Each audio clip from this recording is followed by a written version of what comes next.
Date announce हो चुका है और वो 21 दिसंबर टू 3 जनवरी तक का एग्ज़ाम का डेट आया है। तो इसलिए हम लोगों ने आज एक मॉक टेस्ट का सेशन स्टार्ट किया है जिसका फर्स्ट क्लास ही है आज, on the poet W Yeats. Okay, तो अगर आप लोगों ने सीरियसली तैयारी स्टार्ट नहीं किया है तो आप लोग प्लीज़ बी सीरियस हो जाइए। एग्ज़ाम का डेट आ चुका है और आप लोग टेलीग्राम का भी लक्ष्य अकेडमी ऐप डाउनलोड कर सकते हैं और एनी क्वेरीज, कुछ क्वेरी के लिए आप लोग इस क्वेरी कॉल मतलब नंबर पे कॉल करके आप लोग कॉल करके अपना क्वेरीज को पूछ सकते हैं और लिंक जो है डिस्क्रिप्शन में दिया हुआ है। ठीक है, देर न करते हुए हम लोग आज का डब्ल्यू बेट्स पोएट का one of the great literary figure of modern age उनका एमसीक्यू स्टार्ट करते हैं। और पीजीटी इंग्लिश के लिए काफ़ी इम्पॉर्टेंट टॉपिक है जिन्होंने आपके सिलेबस में 10 पोएम्स इंक्लूड है इनका। ठीक है, तो अभी भी आपके पास टाइम है कुछ दिनों का, तो आप लोग अगर कुछ क्वेरी है, कुछ लाइव सेशन ज्वाइन करना चाहते हैं तो लाइव क्लास होती है आपकी 11 AM, जहाँ पे आप अपना question answer any query, any difficulty, any problem आप लोग कुछ भी डिस्कस कर सकते हैं, जो कि पर डे आपका मंडे टू फ्राइडे आपका 11 AM में लाइव क्लासेस चलता है। ठीक, तो आपकी सारी यहाँ पे डिटेल्स दी हुई है। और भी कुछ अगर आपको चाहिए होता है तो ये आप इस नंबर पे कॉल करके अपना सारा क्वेरीज को क्लियर कर सकते हैं। ठीक है, देर न करते हुए हम लोग अब स्टार्ट करते हैं आज का टॉपिक डब्ल्यू बी ईट्स। तो आप लोगों ने डब्ल्यू बेट्स के बारे में होप कि आप लोगों ने सुना होगा, जरूर ही सुना होगा डब्ल्यू बेट्स के बारे में, क्योंकि वो कौन से सेंचुरी के पोएट थे। अगर आप लोग तैयारी कर रहे हैं पीजीटी इंग्लिश के झारखंड का जो है अभी, तो आप लोगों को पता ही होगा कि डब्ल्यू बेट्स जो थे वो 20th सेंचुरी के फेमस पोएट थे। W Yeats, he belongs to modern age. Okay, W Yeats, one second.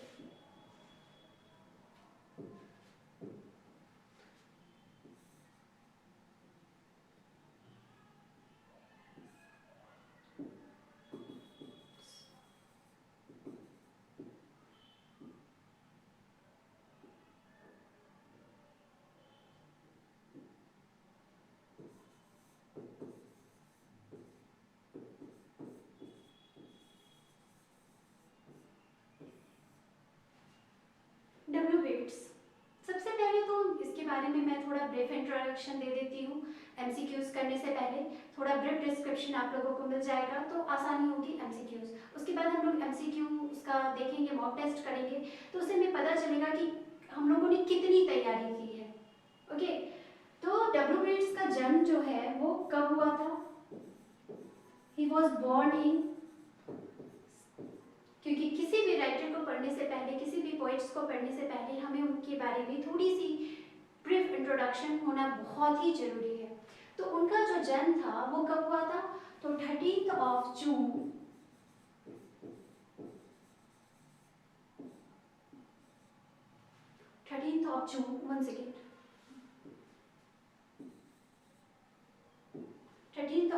1865 में उनका बर्थ हुआ था।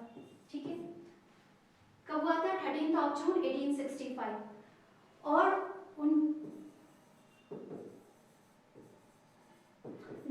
he was died in, कब वो मरे थे? तो 28 जनवरी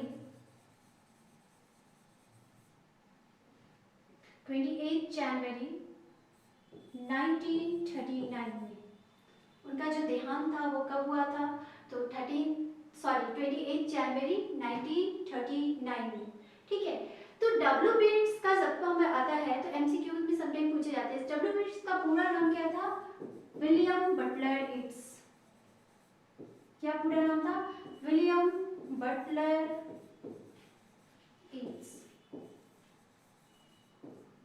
उनका पूरा नाम क्या था? William Butler Yeats. He was the one of the foremost figures of 20th century. He was the William Butler Yeats was the foremost figure. Foremost figure means क्या होता है? Foremost figure मतलब बहुत जाने माने चेहरे थे वो, मतलब उनको पहचान पहचान की जरूरत नहीं थी। ऐसा कोई नहीं था जो डब्ल्यू बीट्स को नहीं जानता था 20th सेंचुरी में। W Yeats was the foremost figure of 20th century. Okay, he was the foremost figure of 20th century in English literature.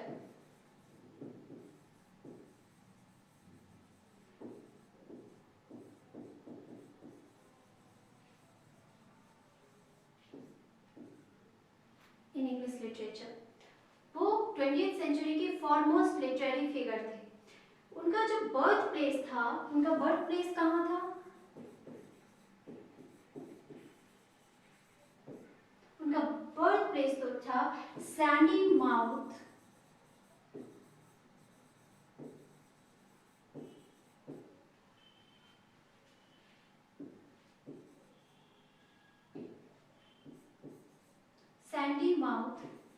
at Dublin in Ireland. उनका जो बर्थ प्लेस था वो कहाँ था? सैंडी माउथ, जो कि Dublin में है। और डबलिन एक सैंडी माउथ जो एक प्रॉपर प्लेस का नाम है, प्रॉपर छोटे जगह का नाम है, विलेज का नाम है, जो कि डबलिन में था। और डबलिन कौन से कंट्री में है? तो आयरलैंड में।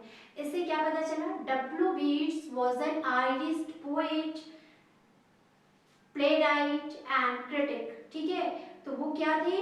ही was Irish poet, Irish dramatist. वो एक पोएट भी थे, एक ड्रामेटिस्ट भी थे, एक फिलोसोफर भी थे। ओके, वो उन्होंने काफी सारी चीजें इंग्लिश लिटरेचर में अपना वर्क दिया है। तो उनका जो था, ही वाज आयरिश पोएट। इससे पता चला कि ये क्या है, हमारे जो डब्ल्यू बीट्स हैं वो आयरिश पोएट्स हैं। ओके, इन्हें किस वजह से बहुत ज्यादा ये जाने जाते हैं? किस वजह से? क्योंकि इन्हें डब्ल्यू बीट्स को इन 1948 1 second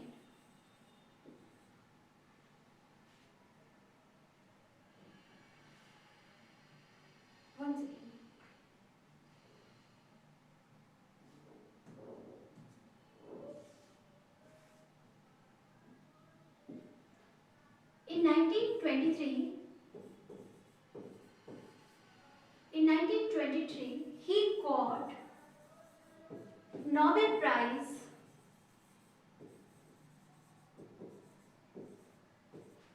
in English literature.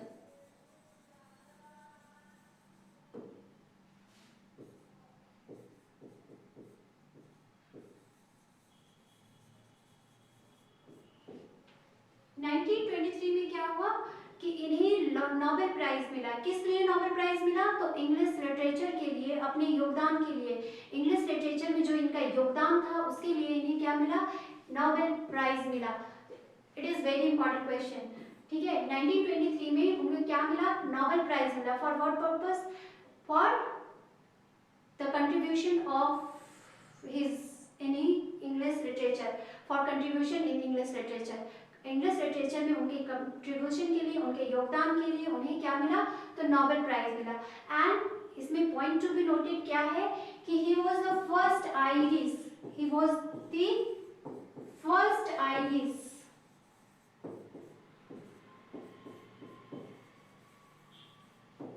to receive Nobel Prize.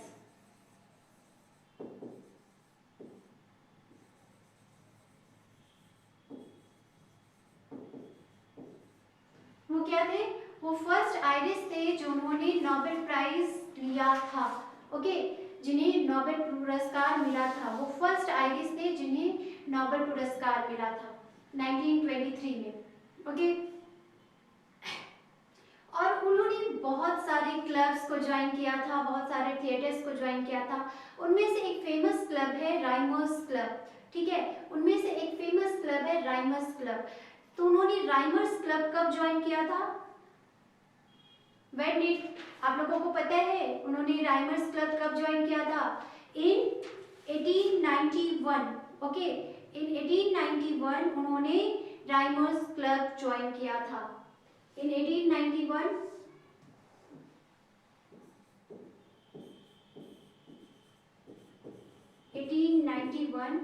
he joined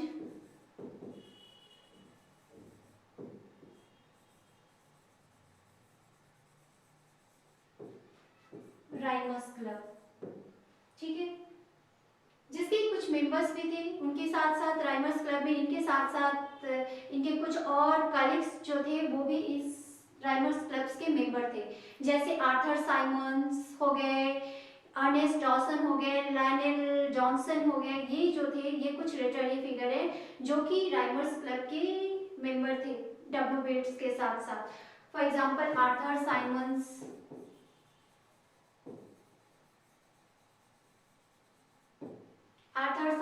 और मैंने क्या बोला, अर्नेस्ट डॉसन,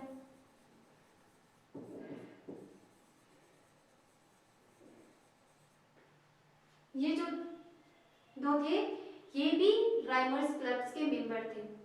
इन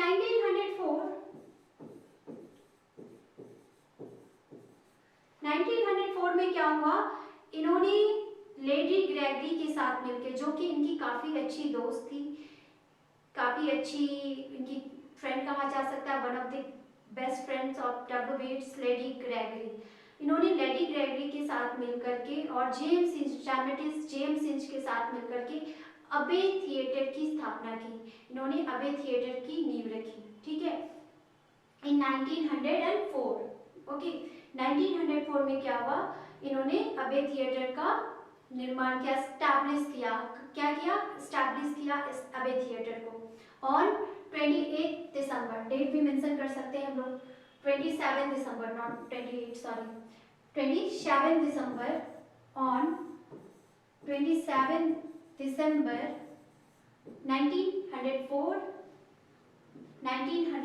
क्या स्टैब्लिश हुआ, Abbey theatre was established, Abbey theatre was established.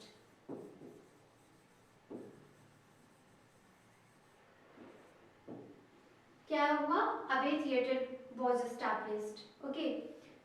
Founded by किसके द्वारा फाउंड किया गया, फाउंडेड बाय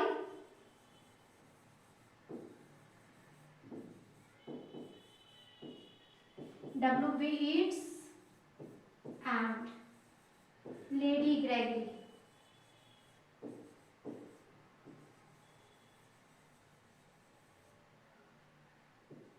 लेडी ग्रेगरी के द्वारा, यहाँ पे लेडी ग्रेगरी,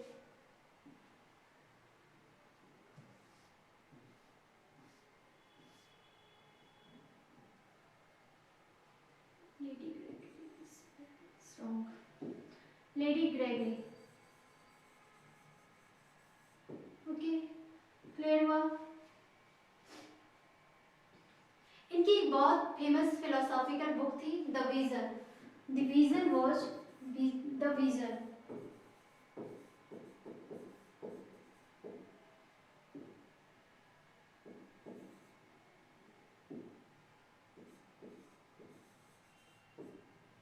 द विजन जो थी उनकी एक बहुत ही फेमस फिलोसॉफिकल बुक थी, क्या थी, philosophical book,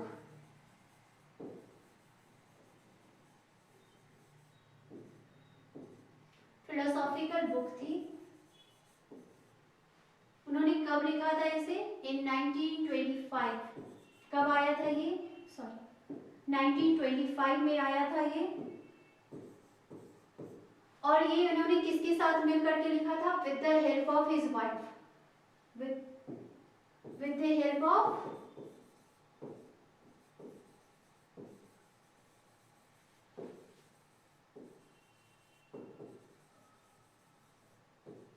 wife Georgie Hyde Lees. उनकी वाइफ का क्या नाम था, जॉर्जी हाइडलिस।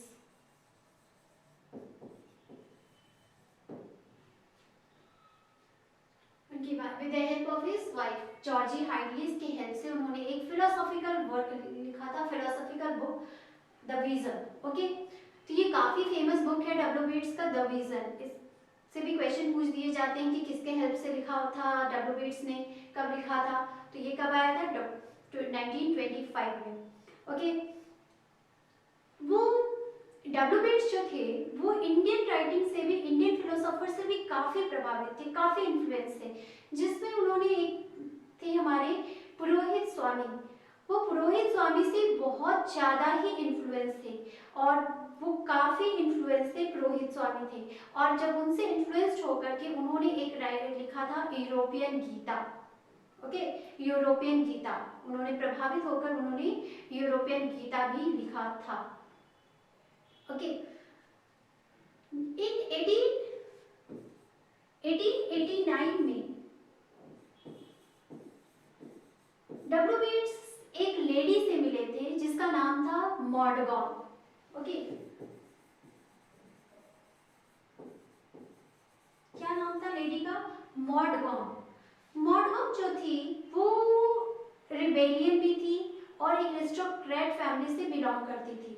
ओके, तो मॉडगॉन जो थी, जब डब्ल्यू बीट्स ने मॉडगॉन से मिला तो वो मॉडगॉन को बहुत ज़्यादा पसंद करने लगे। क्या करने लगे?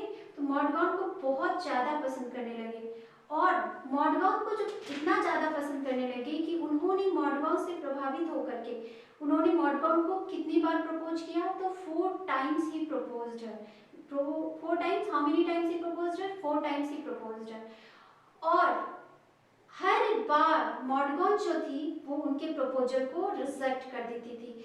She did not accept the proposal of W Yeats, और वो डब्ल्यू बीट्स के प्रपोजल को एक्सेप्ट नहीं करती है और उनसे वो शादी नहीं करती है। और मॉडगॉन जो है किससे शादी करती है? एक इंग्लिश रिबेलियन से, आयरिश रिबेलियन से, जिसका नाम था जॉन मैकब्राइट। तो वो एक शादी करती है आयरिश रिबेलियन से, जॉन मैकब्राइट से शादी करती है और वो डब्ल्यू बीट्स के प्रपोजल को अस्वीकार कर देती है। नॉट एक्सेप्ट, डिड नॉट, हर बार वो डिक्लाइन कर देती है। ठीक है, तो वो और मॉडगॉन से वो इतना ज़्यादा प्यार करते हैं कि उनके लिए उन्होंने बहुत सारे पोएम्स लिखे हैं। बहुत सारे पोएम्स में, डब्ल्यू बीट्स के पोएम्स में मॉडगॉन का जिक्र किया हुआ है। ठीक है, और उनका जो कुछ फेमस पोएम है जिन्हें हमें मतलब हमारे झारखंड पीजीटी के सिलेबस में इंक्लूड किया गया है, हमारे झारखंड के पीजीटी सिलेबस में, उनका एक फेमस पोएम है Leda and the swan, the second coming, sailing to Byzantium, Byzantium, Easter 1916। ये कुछ डब्ल्यू बीट्स के फेमस पोएम्स हैं जो कि हमें पढ़ना है, हमारे झारखंड के सिलेबस में उसे इंक्लूड किया गया है और काफ़ी इंपॉर्टेंट पोएम है और ये हमें पढ़ना भी है। तो इससे रिलेटेड थोड़ा सा उनका फेमस पोएम कौन कौन सा है मैं एक बार बता देती हूँ। उनके कुछ फेमस पोएम्स हैं।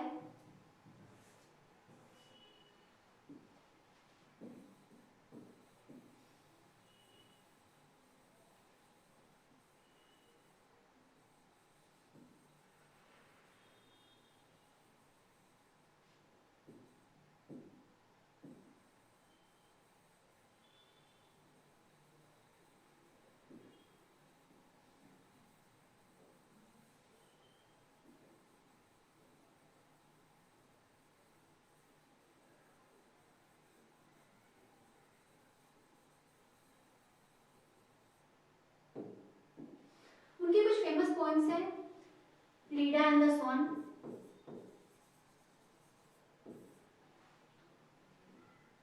Leda and the swan,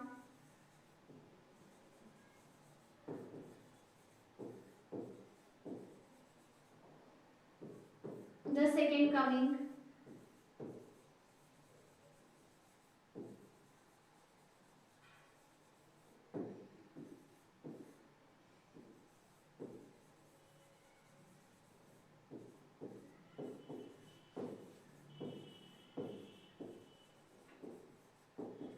selling to Byzantium,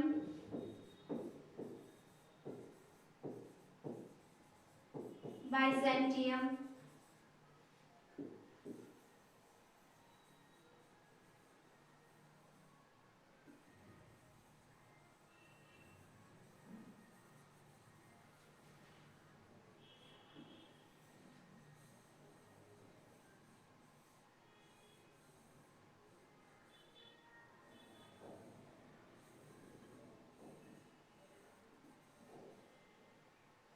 Byzantium, Easter 1960,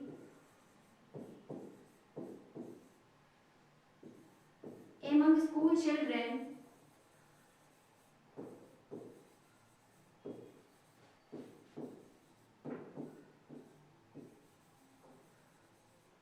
etcetera.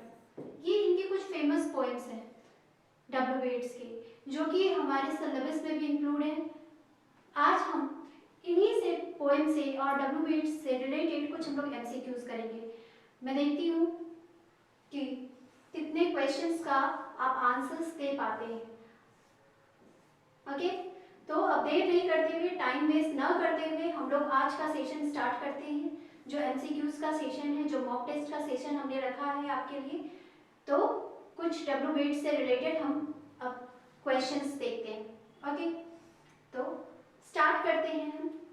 तो हमारा फर्स्ट क्वेश्चन है, the line moments of unageing intellects occurs in its. जो ये मोमेंट्स है, ये लाइन जो है, the moments of unageing intellect, ये किस पोएम में लिया गया है डब्ल्यू बेट्स के? ठीक है, ये किस पोएम में आता है? The line of the moments of unageing intellect. तो आपके ऑप्शन है Byzantium, among school children, sailing to Byzantium, the circus animals, deserter. तो अभी मैंने बताया कि ये सारी कुछ डब्ल्यू बेट्स के फेमस पोएम है। ठीक है, तो ये लाइन जो है हमारा, आप लोग भी आंसर देती रहिए कि आप लोगों का आंसर क्या आता है। ये देखिए, अभी मैं आंसर बताऊंगी तो मैच कीजिएगा कि आप लोगों का आंसर सही है या नहीं। ठीक है, तो आप लोगों ने क्या आंसर किया है अभी आप चेक कर सकते हैं। तो इसका आंसर होगा option number C, sailing to Byzantium. ये जो लाइन है, ये पोएम सेलिंग टू बाइजेंटियम में आया है। Byzantium actually, sailing to Byzantium जो है, ये जो पोएम है डब्ल्यू बेट्स का, ये 1926 में लिखा गया था। ओके, ये कब लिखा गया था? तो 1926 में लिखा गया था। और ये किस में इंक्लूड किया गया था? तो ये इनका एक पोएट्री का कलेक्शन था, द टावर। ठीक है, कब? द टावर, ये एक पोएट्री कलेक्शन है डब्ल्यू बेट्स का, द टावर। इसमें बहुत सारी पोएम्स को इंक्लूड किया गया था। तो ये द टावर में इंक्लूड किया गया था। और इसे पब्लिश कब करवाया गया था? तो 1928 में। ये कब पब्लिश हुआ? तो 1928 में। तो आपके क्वेश्चंस ये भी आ सकते हैं कि the sailing to Byzantium is published in, तो published in 1928 and composed in 1926। तो ये कब लिखा गया था? 1926 में। ये जो बाइजेंटियम है, सेलिंग टू बाइजेंटियम, इसमें डब्ल्यू बेट्स ने एक ओल्ड मैन की क्यूरियोसिटी दिखाई है, ओल्ड मैन की फीलिंग्स को एक्सप्लेन किया है। और इसमें उन्होंने बहुत ही अच्छी तरह से materialistic world and spiritual world का डिफरेंस को समझाया है, एक अपने इमेजेस के साथ। क्योंकि आप लोगों को पता होगा कि डब्ल्यू बेट्स जो थे एक सिंबलिस्ट पोएट थे, और वो एक सिंबल्स के जरिए पोएम को काफी अच्छे से उन्होंने बुना है। ठीक है, तो उन्हें सिंबलिस्ट पोएट भी कहा जाता है, इसलिए क्योंकि इस पोएम में उन्होंने बहुत सारे सिंबल्स का यूज किया है, बहुत सारा सिंबलिस्ट यूज किया गया है इस पोएम में। और सेलिंग टू बाइजेंटियम का ही सीक्वल पोएम है बाइजेंटियम, इसलिए इसको क्या कहा जाता है? सिस्टर पोएम्स भी कहा जाता है। क्या कहा जाता है? सिस्टर पोएम्स भी कहा जाता है। ठीक है, सेलिंग टू बाइजेंटियम का सीक्वल पोएम है ये बाइजेंटियम। आंसर ये नहीं है, ये सीक्वल पोएम है। ओके, सेलिंग टू बाइजेंटियम का ये सीक्वल पोएम है बाइजेंटियम। तो ये इसलिए इसको सिस्टर पोएम्स भी कहा जाता है। तो आई होप कि आपको इस समझ में आया होगा। तो ये जो लाइन है बहुत ही फेमस लाइन है, मोमेंट्स ऑफ अनएजिंग इंटेलेक्ट, और जो कि किस में आया है, कौन से पोएम में आया है? तो सेलिंग टू बाइजेंटियम में आया है। ओके, आई होप आपको क्लियर हो गया होगा ये क्वेश्चन। अब हमारा नेक्स्ट क्वेश्चन है, in which of the following works Yeats developed his theory of gyres। अब ये क्वेश्चन कह रहा है कि कौन से वर्क में डब्ल्यू बेट्स ने थ्योरी ऑफ जायर्स का डेवलपमेंट किया था। उन्होंने एक थ्योरी डेवलप किया था जायर का। ठीक है, तो जायर का थ्योरी उन्होंने अपने किस वर्क में, किस फेमस वर्क में इंक्लूड किया था। ठीक है, तो उन्होंने ये किस में किया था? आंसर्स सब अपने अपना आंसर्स कीजिए। मैं आंसर बताती हूँ। A vision, the sacred rose, John Sherman and Dhoya. D option है द सेल्टिक ट्विलाइट। तो कौन सा ऑप्शन होगा? तो ऑप्शन होगा अ विजन। अभी मैंने जब डब्ल्यू एट्स के बारे में जब मैं बता रही थी तो मैंने विजन के बारे में बताया कि ये विजन जो है उनका काफी फेमस फिलोसॉफिकल वर्क है। अभी मैंने बताया था कि विजन जो है उनका एक फेमस फिलोसॉफिकल वर्क है, जिन्होंने किसके हेल्प के साथ लिखा था फिलोसॉफिकल वर्क? जिन्होंने अपनी वाइफ की हेल्प से लिखा था। ठीक है, तो ये जायर का थ्योरी उसमें उन्होंने डेवलप किया। जायर क्या होता है? एक सर्कुलेटिंग फिगर होता है जो ऐसे ऐसे ऐसे ऐसे राउंड में चलता है, तो इसे जायर, इन्होंने इसकी एक थ्योरी डेवलप की थी। तो ये और इस वर्ड जायर का यूज इन्होंने अपने एक और फेमस पोएम में किया है, जो कि विजन से ही लिया गया है। कौन से पोएम में किया है इस जायर वर्ड का यूज? तो एक अपने famous poem the second coming में भी इसका यूज किया है उन्होंने, जो कि आपके सिलेबस में भी है ये पोएम। ठीक है, तो द सेकेंड कमिंग, इसमें भी उन्होंने इस वर्ड का यूज किया है जायर। ये एक स्पाइरल बाइंडिंग होता है, स्पाइरल मूवमेंट होता है। Okay, gyre. आई होप आपको क्लियर हो गया होगा इसका आंसर। तो कि किस वर्क में जायर का थ्योरी उन्होंने लिया है? तो उन्होंने अपने famous philosophical work a vision में इस जायर वर्ड का थ्योरी लिया है। ओके, तो अब हम चलते हैं नेक्स्ट क्वेश्चन, जो कि हमारा थर्ड क्वेश्चन है। Being so caught up, so mastered by the brute dash of the air, did she put on his knowledge with his power before the dash? Big could let her drop its Leda and the Swan choose the right words for the blank. यहाँ पे Yeats का poem Leda and the स्वान, ये जो line है किससे लिया हुआ है? आपको मेंशन किया हुआ है कि ईट्स का, यहाँ पे ईट्स में एपोस्ट्रोफी है इसमें, Yeats Leda and the swan choose, मतलब ईट्स के यहाँ पे choose the words for the blanks. तो आपके पास दो ब्लैंक्स है, आपने इसमें चूज करना है कि आपको कौन सा ऑप्शन जाएगा। ठीक है, तो ये एक लाइन है पोएम का। कौन से पोएम का लाइन है? तो लीडा एंड द स्वान। तो लीडा एंड द स्वान भी आपके सिलेबस में है, इससे भी आपको पढ़ना है। तो लीडा एंड द स्वान जो है ये भी एक फेमस पोएम है डब्ल्यू येट्स का। इसमें ये जो पोएम है, ये यहाँ पे उन्होंने ट्रोजन वार का डिस्कस किया है। इस पोएम में डब्ल्यू येट्स ने किसका डिस्कस किया है कि cause, what is the cause of Trojan war. Trojan war का एक ग्रीक माइथोलॉजी से इंस्पायर होकर उन्होंने लिखा है इस पोएम को। किस माइथोलॉजी से इंस्पायर होकर लिखा है? ग्रीक माइथोलॉजी से इंस्पायर होकर इस पोएम को लिखा है। ठीक है, जिसमें लीडा नाम की एक कैरेक्टर होती है और उसका रेप हो जाता है, और रेप किसके द्वारा होता है? तो गॉड आके उसका रेप करते हैं। ठीक है, गॉड ज्यूस, और वो ज्यूस और किस ज्यूस रहते हैं और डिस्गाइज्ड रूप में करते हैं, डिस्गाइज्ड इन द स्वान, स्वान के रूप में वो डिस्गाइज्ड होते हैं, मतलब अपना वेश बदल लेते हैं। और किस रूप में आते हैं? डिस्गाइज्ड इन स्वान, स्वान के रूप में अपना वेश बदलते हैं। ठीक है, तो वो स्वान के रूप में आकर किसका रेप करते हैं? तो एक लेडी, बहुत ही खूबसूरत लेडी होती है लीडा। ठीक है, तो इसलिए पोएम का टाइटल है लीडा एंड द स्वान। स्वान के रूप में कौन खुद को डिस्गाइज करते हैं? God juice. ठीक है, तो गॉड ज्यूस जो है स्वान के रूप में डिस्गाइज होते हैं और वो आकर लीडा का रेप करते हैं। ठीक है, और उन्हीं की बेटी होती है हेलेन, जो कि ट्रोजन वार की काउज बनती है। ठीक है, आपको थोड़ा सा ब्रीफ डिस्क्रिप्शन मैंने दे दिया, अब आपको आंसर्स बताना है। ठीक है, तो इसमें इसका सही ऑप्शन किसने किसने दिया है? अब मैं सही आंसर बता रही हूँ। इसका सही ऑप्शन होगा option number C, blood and indifferent. First में होगा being so caught up, so mastered by the brute blood of the air, did she put on his knowledge with his power before the bee could let her drop। तो यहाँ पे beaks तो है, ये स्वान की beak की बात की जा रही है। ओके, तो before the indifferent beak could let her drop, तो ये जो लाइन है ये आपका बीच में ये वर्ड्स आपका पुट किया जाएगा, blood and indifferent. Okay, I hope कि आपको क्लियर हो गया होगा ये भी आंसर। ओके, अब मैं नेक्स्ट क्वेश्चन की ओर बढ़ती हूँ।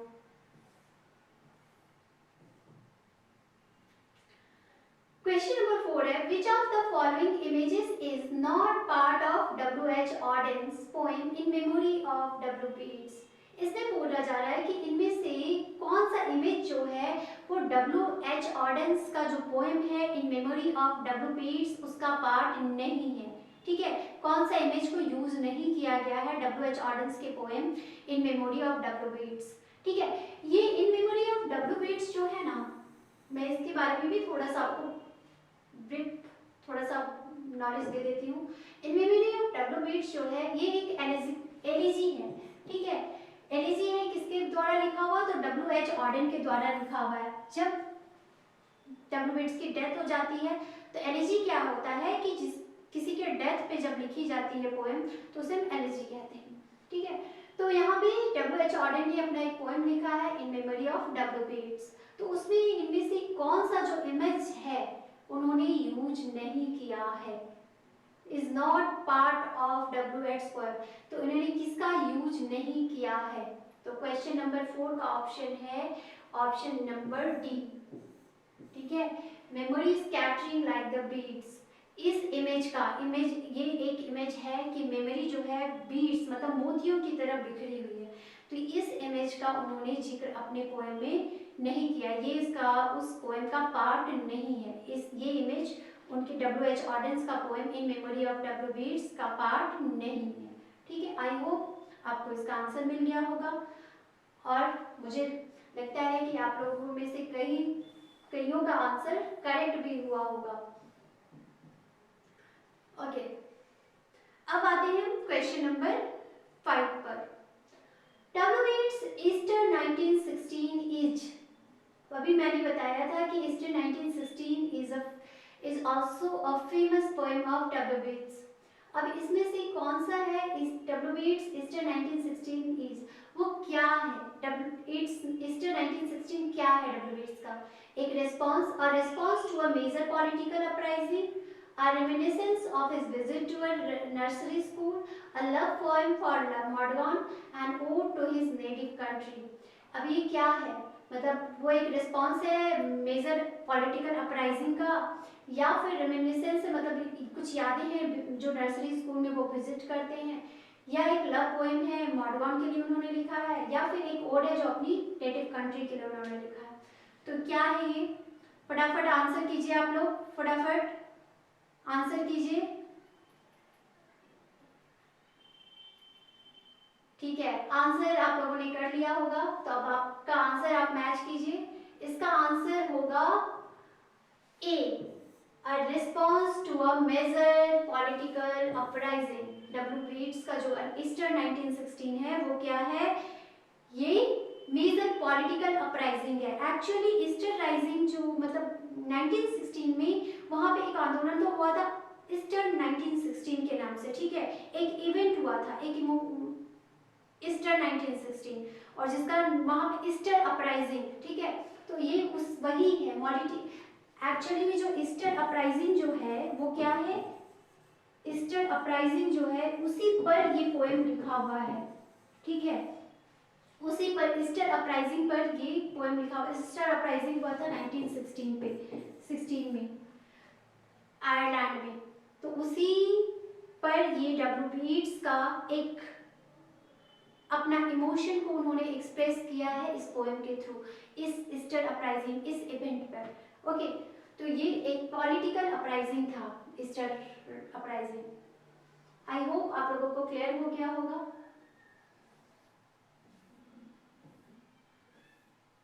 Now question number 6. Which one of the following modern poems employs Ottawa rhyma? कौन सा इसमें से जो पोएम है वो ओटावा राइमा में लिखा है? ओटावा राइमा का एक एग्जाम्पल है Ottawa Raima.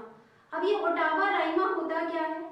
Anybody, Ottawa Raima क्या होता है, कोई बता सकता है? आप लोग सोचिए कि ओटावा राइमा क्या होता है, खुद को सोचिए और देखिए कि आप लोगों को सही पता है या नहीं। मैं बताती हूँ, ओटावा राइमा जो होता है ये एक्चुअली में कंपोज्ड ऑफ 8 लाइन्स पर स्टैंजा। ठीक है, तो फर्स्ट स्टैंजा 8 लाइन्स का होता है। एक्चुअली में ये इटालियन स्टैंजा फॉर्म है जो कि इंग्लिश में कौन इंक्लूड किया था इसको, इंग्लिश में लाने वाले कौन थे? तो sir Thomas white. Okay, English में इन्हें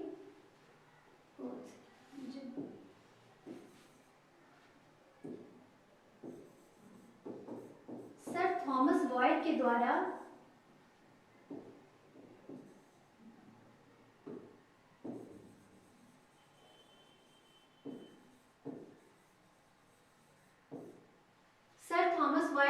इन्हें इंग्लिश पोएम में इंक्लूड किया गया था। ठीक है, इंट्रोड्यूस किया गया था। इंट्रोड्यूस कौन किया था? तो सर थॉमस वाइट ने इसे इंग्लिश पोएम में इंट्रोड्यूस किया था। ओके, लेकिन ये क्या है? सबसे पहले एक इटालियन पोएम फॉर्म है, इटालियन स्टैंजा फॉर्म है। ठीक है, ओटावा राइमा। तो इनमें से कौन सा जो पोएम है वो ओटावा राइमा में लिखा हुआ है? तो फटाफट आंसर कीजिए आप लोग। आई होप कि आप लोगों ने आंसर कर लिया होगा इतनी देर में। तो इसका आंसर क्या है? Option A is the correct answer. W beats का पोएम एमंग स्कूल चिल्ड्रेन जो पोएम है ये ओटावा राइमा का एग्जांपल है, ये ओटावा राइमा में लिखा हुआ है।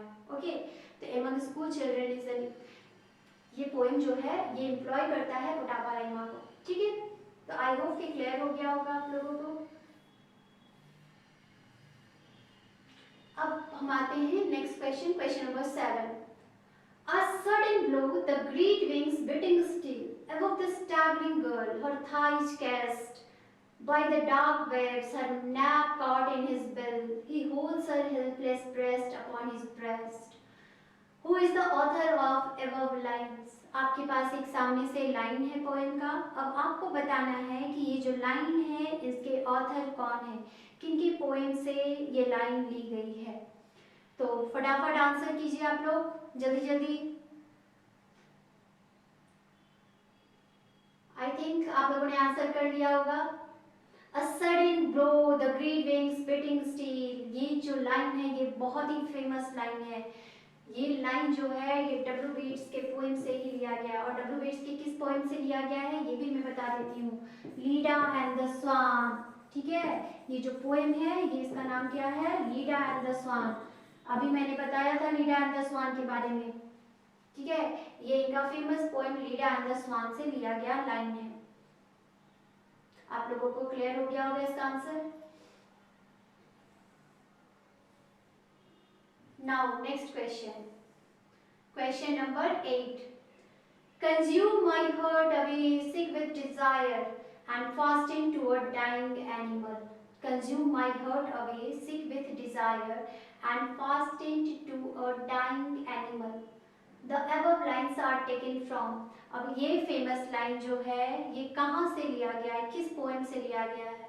तो फर्स्ट ऑप्शन है Felix Randal, B second option है आपका sailing to Byzantium, C Coole and the Ballylee 1931, fourth option the second coming. तो किस फेमस पोएम का ये लाइन है? Consume my heart away, sick with desire, and fast into a dying animal. तो किसका ये फेमस लाइन है? ये फेमस लाइन जो है फेमस पोएम का है सेलिंग टू बाइजेंटियम। ठीक है, इस पोएम में मैंने अभी डिस्कस किया था, इस पोएम में जो डब्ल्यू बीट्स हैं वो क्या करते हैं, मटेरियलिस्टिक वर्ल्ड से परेशान होकर एक स्पिरिचुअल वर्ल्ड में जाना चाहते हैं, और इसमें एक एगोनी दिखाई गई है, ओल्ड एज की एगोनी दिखाई गई है। एगोनी मतलब उनकी परेशानी, उनका दर्द, उनके दर्द को बयां किया गया है। उनका कहना है इस पोएम में कि ये जो वर्ल्ड है, ये जो मटेरियलिस्टिक वर्ल्ड है, ये जो हम जिस वर्ल्ड में रह रहे हैं ये हम जैसे बूढ़ों के लिए नहीं है। इनका फर्स्ट लाइन ही वैसे ही स्टार्ट होता है। तो ये जो वर्ल्ड है ये हम जैसे बूढ़ों के लिए नहीं है, हमारे लिए एक दूसरा वर्ल्ड है। ठीक है, यहाँ हमारी इज्जत नहीं है, ये हम लोगों के लिए सही नहीं है। तो ये जो पोएम है ये एग्नी ऑफ ओल्ड एज के बारे में है। ठीक है, इसमें ओल्ड एज की एग्नी दिखाई गई है। क्या हो रहा है?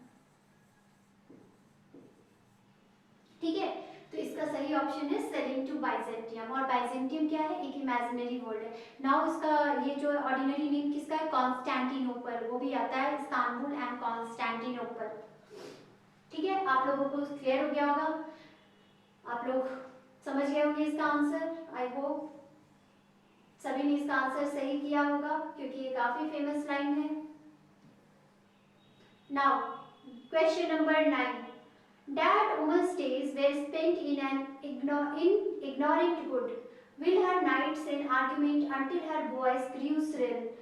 W. Yeats, Easter 1916. Who is the poet referring to? ये जो लाइन है, ये लाइन जो है कहाँ से लिया गया है? तो उनके फेमस पोएम ईस्टर 1916। ये जो पोएम है मैंने बताया कि ये ईस्टर अपराइजिंग पर बेस्ड है, पॉलिटिकल अपराइजिंग पर बेस्ड है ये पोएम। इसमें इन्होंने बहुत सारे सोशल एक्टिविस्ट का नाम मेंशन किया है इस पोएम में। प्रॉपर एक नाम मेंशन किया जो सोशल एक्टिविस्ट रहे थे ईस्टर अपराइजिंग में, ठीक है। तो उसमें बहुत सारे लोगों का नाम मेंशन किया है। तो यहाँ पे आपका क्वेश्चन है कि who is the poet referring to, मतलब इस लाइन में जो पोएट है दैट वुमेन्स डेज, तो ये वुमेन्स डेज किसका डेज, यहाँ पे किसे, हर नाइट्स, ये किसे रेफर किया जा रहा है, ठीक है। दैट वुमेन मतलब कौन से वुमेन की बात की जा रही है, किसके नाइट्स की बात की जा रही है। एक्चुअली में इस लाइन में जो यहाँ पे रेफर्स है ये बहुत ज़्यादा क्लियर नहीं कर पाया है, क्लियर हो नहीं पाया है। बहुत सारे लोगों ने इसे, बहुत सारे क्रिटिक्स ने इसे क्लियर करने की कोशिश की बट बहुत ज़्यादा क्लियर नहीं हुआ। लेकिन ऐसा कहा जाता है कि ये जो लाइन है बिहाइंड द ईस्टर अपराइजिंग के पीछे, इसमें जो हर वुमन जो मेंशन किया गया है, ये लाइन जो है किसे रेफर किया गया है, तो ऑप्शन नंबर डी, कॉन्स्टेंस को, बूथ मैकीविट्स को मेंशन किया गया है, ऐसा अनुमान किया जाता है। तो इसलिए हमारा जो आंसर होगा वो ऑप्शन नंबर डी होगा। पता है ये जो थी, इन्हें ईस्टर अपराइजिंग के लिए मौत की सजा सुनाई गई थी, इनको सेंटेंस टू डेथ, ये सेंटेंस टू डेथ थी, ठीक है, इन्हें मौत की सजा सुनाई गई थी। लेकिन क्या हुआ था कि इनकी मौत की सजा माफ करके इन्हें पूरा लाइफ टाइम प्रिजन में भेज दिया गया था ईस्टर अपराइजिंग के लिए। ये एक फेमस रिबेलियन थी उस एक्टिविटी के लिए।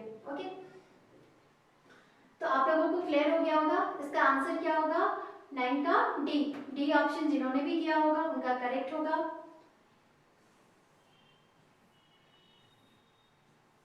नाउ क्वेश्चन नंबर 10, आज के सेशन का लास्ट क्वेश्चन।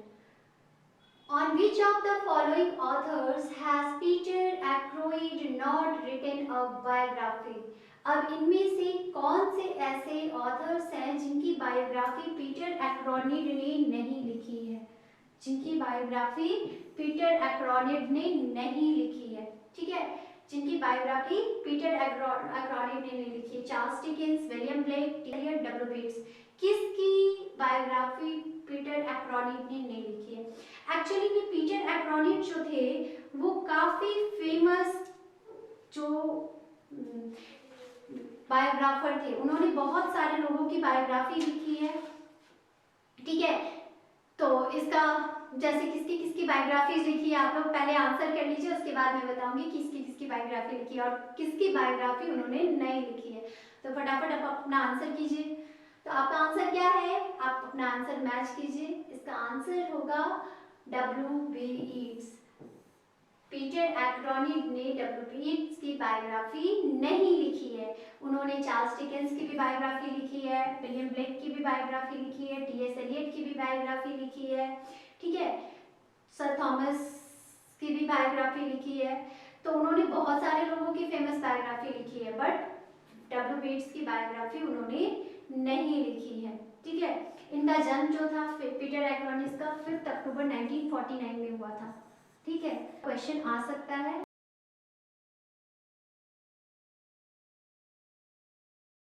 उन्होंने किसकी बायोग्राफी नहीं लिखी है, तो W.B. Yeats की बायोग्राफी पीटर एक्रोनिड ने नहीं लिखी है। Sorry, Peter Ackroyd, not Acronid, I am sorry, Peter Ackroyd ने उनकी बायोग्राफी नहीं लिखी है। तो किसकी बायोग्राफी नहीं लिखी है, तो W.B. Yeats की बायोग्राफी नहीं लिखी है। आई होप कि आपको ये सेशन जो ये MCQs का सेशन चला आप लोगों को पसंद आया होगा और ये आपके लिए काफ़ी हेल्पफुल भी रहा होगा, ऐसा मैं उम्मीद करती हूँ। और आप लोग अपना आंसर मैच कीजिए कि आप लोगों ने कितना आंसर करेक्ट किया। अगर आप लोगों ने 8 आउट ऑफ 10 8 नहीं स्कोर किया तो आपकी तैयारी अभी भी बाकी है, आपकी तैयारी वैसी नहीं हुई है जैसी होनी चाहिए। इसलिए आप लोग अपनी तैयारी को और अच्छा करना चाहते हैं तो आप लोग यहाँ पे हमारा लाइव सेशन ज्वाइन कर सकते हैं, जो कि per day Monday to Friday आपका 11 AM कंटिन्यू रहता है। आप इस नंबर पे कॉल करके अपनी क्वेरीज को क्लियर कर सकते हैं, ठीक है। अभी हमारी एडमिशंस चल रही है, आप इसमें डिस्क्रिप्शन में जो ऐप की लिंक है वो आपके डिस्क्रिप्शन में प्रोवाइडेड है, तो आप इसको अपना देख सकते हैं, आप एक बार कर सकते हैं। तो आप आई होप कि सभी ने 10 आउट ऑफ 10 आपने 8 स्कोर किया होगा, लेकिन अगर नहीं किया तो please enrol your name on लक्ष्य एकेडमी, आपका काफी मदद करेगा। ओके।